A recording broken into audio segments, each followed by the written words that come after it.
There's something strange about the way we talk about money, or rather the way we don't talk about it at all, because even though it influences nearly every decision we make and shapes the architecture of our entire lives, we treat it like something too private to examine too closely. As if pulling back the curtain on our relationship with money might reveal something uncomfortable about who we are and what we've been chasing all these years without ever stopping to ask why.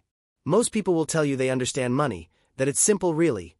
You work, you earn, you spend, you save if you can, and if you do it right you eventually become secure, successful, free. But if you pay attention to how people actually behave around money rather than how they claim to think about it, you start to notice patterns that don't quite match the story we've been told. Patterns that suggest we're all following a script we inherited without ever reading it through to see if it made sense. The first lie, the foundational one that everything else builds on, is the idea that money is neutral, that it's just a tool we use to facilitate exchange and measure value, when in reality money stopped being neutral the moment we started tying it to our sense of worth as human beings. The moment we began to believe that accumulating it meant you were smart or disciplined or deserving, and not having it meant you had failed in some fundamental way that was both obvious and shameful. We learn this early, much earlier than we realize, not through explicit instruction but through observation and osmosis, through watching our parents' faces change when bills arrive and hearing the tension in their voices when they talk about money late at night, through understanding without being told that certain things are possible and certain things aren't, and that the dividing line between those two categories is always financial. Always about whether we can afford it, whether we've earned it, whether we deserve it. Children don't naturally care about money. They care about play, about stories, about connection, about whether the people around them are happy or stressed. But somewhere between childhood and adulthood we learn to translate almost everything into economic terms, to see education not as learning but as credential acquisition, to see relationships not as meaningful connections but as networks, to see time not as life itself but as a resource to be monetized or wasted, and by the time we're old enough to question this translation we're already so deep inside the system that questioning it feels dangerous, feels like admitting we might have been wrong about everything. The second lie is about work. Specifically this idea that hard work leads to financial success, that the relationship between effort and reward is direct and proportional, that if you're struggling financially it must mean you're not working hard enough or not working smart enough or not working on the right things. When anyone who's paid attention for more than 5 minutes can see that some of the hardest working people in any society are also the poorest and some of the wealthiest barely work at all in any meaningful sense, because what determines financial outcomes isn't effort. It's timing, it's circumstance, it's inheritance both literal and structural, it's being in the right place with the right skin color and the right accent and the right connections at the right moment in history.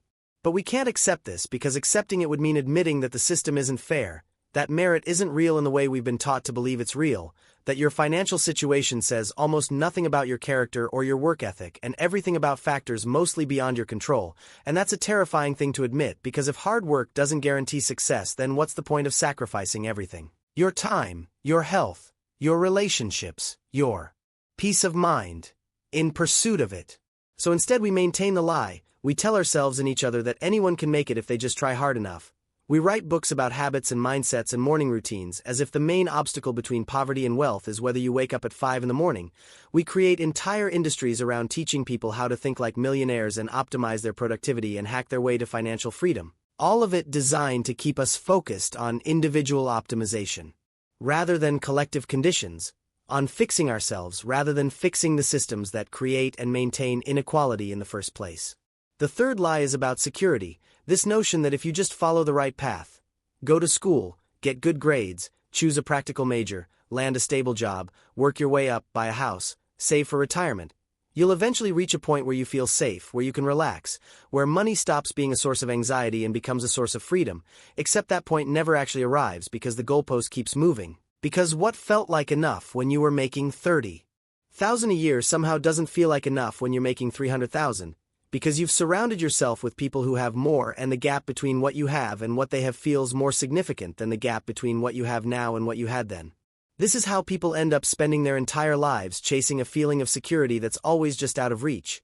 Working jobs they don't like to, buy things they don't need to, impress people they don't care about. As someone once said, running faster and faster on a treadmill that never actually gets them anywhere because the destination was always a mirage, because security isn't a number in your bank account. It's a psychological state that has far more to do with your relationship to uncertainty than it does with your actual financial situation. Think about how much of your life has been shaped by financial fear, Not acute fear like wondering where your next meal will come from, but chronic low-grade fear that hums in the background of everything. The fear of being judged for not having enough, the fear of falling behind your peers, the fear of making the wrong decision and ending up poor or dependent or pitted, the fear of your children having less than you had or less than their friends have, the fear of being exposed as someone who's just pretending to have it all figured out when really you're drowning in debt and anxiety and buyer's remorse. This fear is so constant, so woven into the fabric of daily life, that most people don't even recognize it as fear anymore. They just call it being responsible, being realistic, being an adult. But it shapes everything nonetheless, determining which opportunities you take and which you avoid, which relationships you pursue and which you abandon, which dreams you follow and which you quietly let die because they don't come with a salary attached. The fourth lie is about time, specifically this belief that time is money and therefore every moment should be productive, should generate value, should move you closer to your goals, when in reality time is life and spending all of it in pursuit of money means spending all of your actual existence, the only one you get, doing things you wouldn't choose to do if survival weren't attached to doing them. Which seems like a fairly raw deal when you think about it clearly rather than through the lens of cultural programming that tells you this is normal, this is necessary, this is just how the world works. We've built entire economies around the idea that human beings exist primarily as labor units, as producers and consumers, and that our value can be measured by our contribution to economic growth. Which is why someone who teaches children or cares for the elderly or creates art that moves people is considered less valuable in economic terms than someone who optimizes advertisements or trades derivatives or finds new ways to extract profit from human attention, because we've confused price with worth and productivity with meaning and efficiency with living well.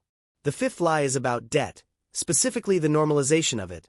The way we've been taught that going into debt for education or a house or a car or even a wedding is not just acceptable but smart, an investment in your future, when what it really is a tool of control that ensures you'll keep working, keep consuming, keep participating in systems that benefit from your compliance because you have payments to make and can't afford to take risks or make waves or opt out, even temporarily.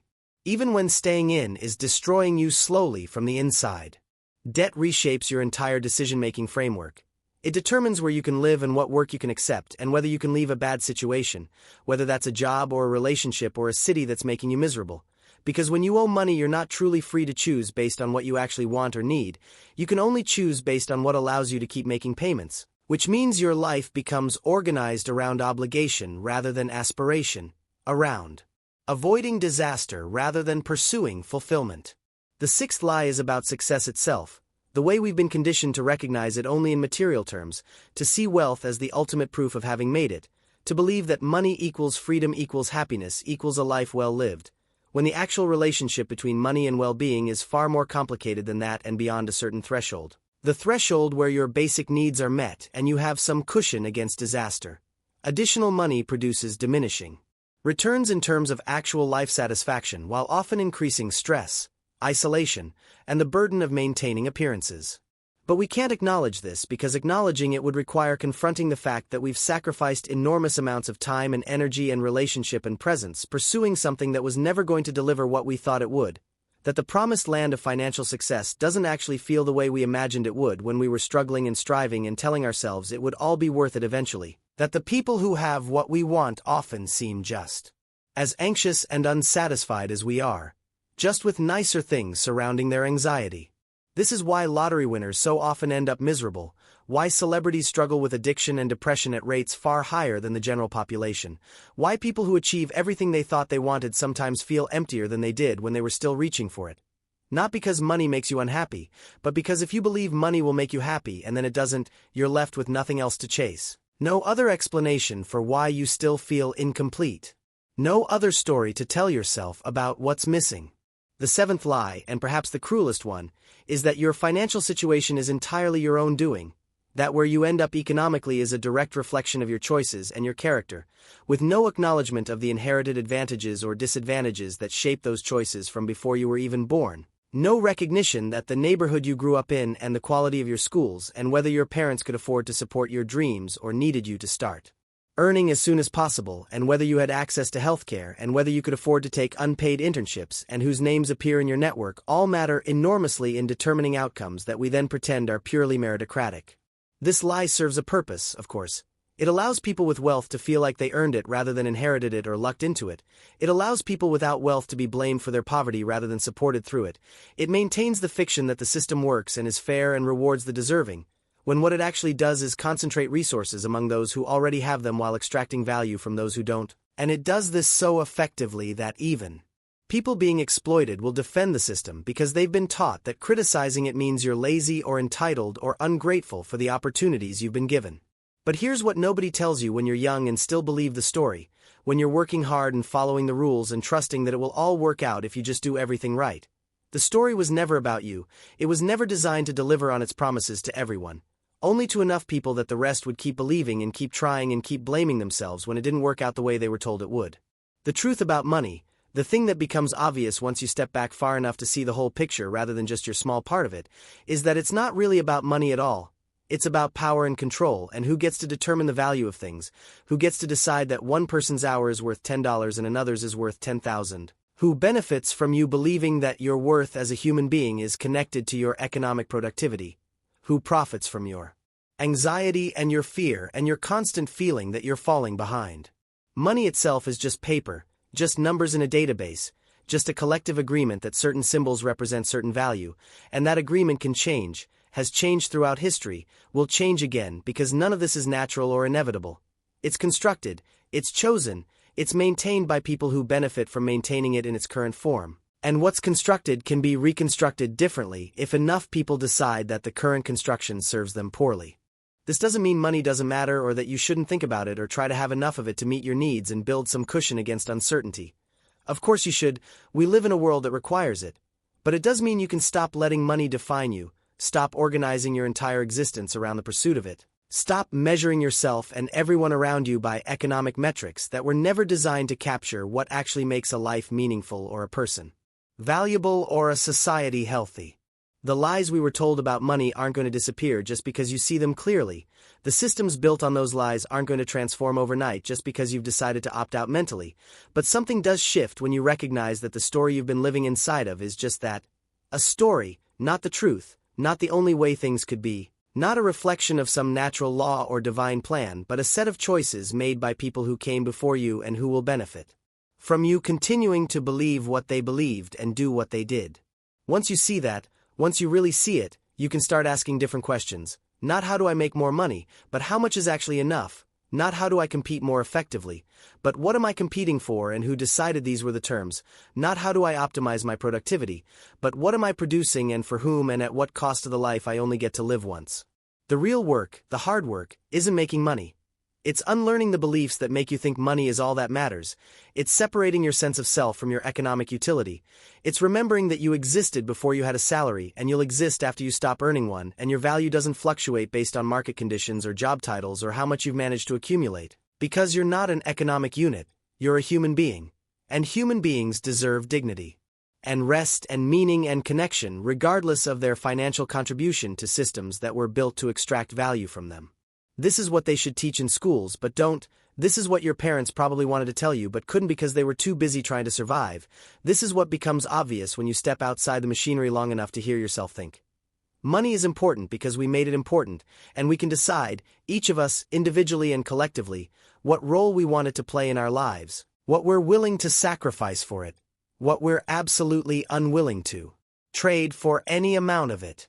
The lies we were told about money shape the world we inherited, but they don't have to shape the world we create, and they definitely don't have to shape how we move through whatever time we have left, because time is the one thing you can't earn more of, can't save, can't invest, can only spend, and spending it in service of lies seems like the real poverty, the real failure, the real tragedy of a life organized around principles that were never true in the first place, and perhaps the most liberating thing you can do is recognize that the game you've been playing was rigged from the start.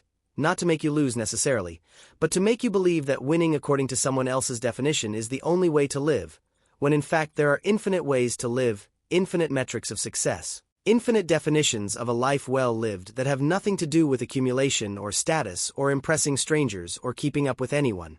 What would change if you decided tomorrow that you already have enough? Not because your circumstances changed, but because your relationship to what you have changed.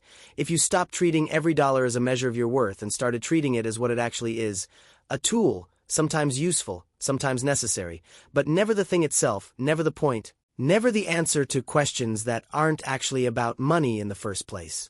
What would change if you admitted that most of what you want isn't money, but what you think money will give you? Safety, respect, freedom, peace, the ability to stop worrying, the permission to finally relax. And then ask yourself whether there might be other paths to those things, paths that don't require you to sacrifice decades of your one wild and precious life in exchange for the possibility that someday, maybe, if everything goes according to plan, you'll finally have enough to feel okay. The honest answer is that most of us won't ever feel like we have enough until we deal with the underlying beliefs that make enough an impossible target, until we recognize that the dissatisfaction we're trying to solve with more money is actually about something else entirely, something that has more to do with meaning and purpose and connection and the basic human need to feel like our existence matters beyond our economic output.